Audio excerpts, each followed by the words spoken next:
ആട് 1 ഞാൻ തിയേറ്ററിൽ പോയി കണ്ടതാണ്. അന്ന് ഞാൻ അതിന്റെ സംവിധാനം സ്ക്രീനുകൾ ഇരുണ്ടു. ആട് ഒരു ബോക്സ് ഓഫീസ് പരാജയമെന്ന് വിധിക്കപ്പെട്ടു. ഇതിലും അവിടെ നിന്ന് ഞാൻ ആകെ തകർന്ന് പുറത്തേക്ക് ഇറങ്ങുക. അവിടെയാണ് ആ അത്ഭുതം സംഭവിച്ചത്. സൂപ്പർ പടമാണ്. നന്നായിട്ട് ചെയ്തു വെച്ചിട്ടുണ്ട്. ഒരു വിഷ്വൽ ട്രീറ്റ് എന്നാണ് പറയാം. മേക്കിങ്ങൊക്കെ അടിപൊളിയാണ്. ചാനലും സോഷ്യൽ മീഡിയയും ടൈമായി.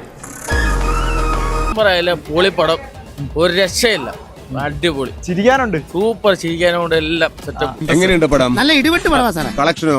ഹൗസ്ഫുൾ ആണ് സാർ. ഒരാഴ്ചത്തേക്ക് ആ ഏരിയയിലോട്ട് എടുക്കണ്ട. കൊടുകൈ കലക്കി കളഞ്ഞു. ആട് 2 കുറച്ചെങ്കിലും നിങ്ങൾക്ക് ഇഷ്ടമായിട്ടുണ്ടെങ്കിൽ, ഈ ക്യാരക്ടേഴ്സ് നിങ്ങളുടെ മനസ്സിൽ പതിഞ്ഞിട്ടുണ്ടെങ്കിൽ, ആട് 3 വേറെ തന്നെ ഒരു എക്സ്പീരിയൻസ് ആണ്. അത് മതിയടേ. ഞാൻ രക്ഷപ്പെടും. Super hit sir. നമ്മൾ കോടികൾ ഉണ്ടാക്കും അല്ലേ? ഷുവർ. പിള്ളേരൊക്കെ ഇപ്പൊ എത്തും.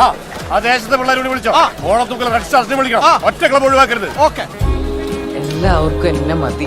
സ്ക്രീനിൽ ഇവരെ ഷാൻ റഹ്മാന്റെ BGM കാണിക്കുമ്പോൾ ഉള്ള ഒരു ഫീൽ ഉണ്ടല്ലേ, അത് വേർഡ്സിലൂടെ പറയാൻ കഴിയില്ല. എന്റെ കുഞ്ഞെ പറഞ്ഞാ വിശ്വസിക്കത്തില്ല. ഷാൻ റഹ്മാൻ ഉണ്ടാക്കി വെച്ചിട്ടുള്ള ആ ഒറിജിനൽ തീം സോങ്ങും പരിപാടികളും ഒക്കെ ഗംഭീരമായിട്ട് വരുമ്പോഴും ഡോൺ വിൻസെന്റ് ആഡ് ചെയ്ത് വെച്ചിരിക്കുന്ന സാധനങ്ങൾ എന്ന് പറഞ്ഞാണ്ടല്ലോ, മാൻ വേറെ റേഞ്ചിലാണ്. എന്തെങ്കിലും സഹായം ആവശ്യം വന്നാൽ വിളിക്കും. വരുമോ? നീ വിളിക്കും, നമുക്ക് നോക്കാം. പിന്നെ കൂട് എന്നൊക്കെ പറഞ്ഞാണ്ടല്ലോ, ചങ്ങായി റിയൽ ലൈഫിലാണ് സീറോ. റിയൽ ലൈഫ് സ്ക്രീൻ ലൈഫിൽ അയാൾ ഹീറോ ആണ്. സെക്കൻഡ് ഹാഫിൽ ഒരു 4 സീനുണ്ട്. അറിഞ്ഞു പിടിച്ചിരിക്കല്ലോ. സംസാരിക്കാൻ അറിയില്ലെങ്കിലും നന്നായിട്ട് അഭിനയിക്കാൻ അറിയാം. ഇത്തരം സിനിമകൾ വരുന്ന സമയത്ത് എന്തെങ്കിലും ഒരു വോ ഫാക്ടർ, ഒരു എക്സ് ഫാക്ടർ വേണം.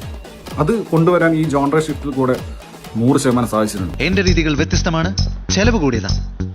പക്ഷെ വിജയം കാണാതെ ഞാൻ ഇന്ന് വരെ മടങ്ങിയിട്ടില്ല. ഇത് എല്ലാത്തിനെയും കടത്തി വെട്ടി കളഞ്ഞു. വർക്കാവാത്ത കുറച്ച് സാധനങ്ങളുണ്ടെങ്കിലും ഓവറോൾ പണം കണ്ട് ഇറങ്ങിയ സമയത്തുള്ള ഇംപ്രഷൻ എന്ന് വെച്ച് കഴിഞ്ഞാൽ, ഒരു ആട് ഫ്രാഞ്ചൈസിലെ സിനിമ കാണുമ്പോൾ നമുക്ക് കിട്ടുന്ന സാറ്റിസ്ഫാക്ഷൻ അത് അങ്ങനെ തന്നെ കിട്ടിയിട്ടുണ്ട്. കിട്ടി, ഞാൻ ആഗ്രഹിച്ചത് തന്നെ കിട്ടി.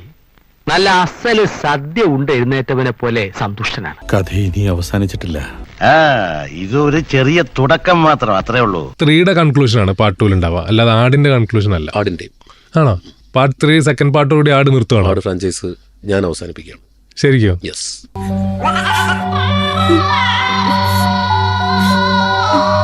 ഇതിലെങ്കിലും ഓക്കെ ആയാ മതിയായിരുന്ന മക്കളെ.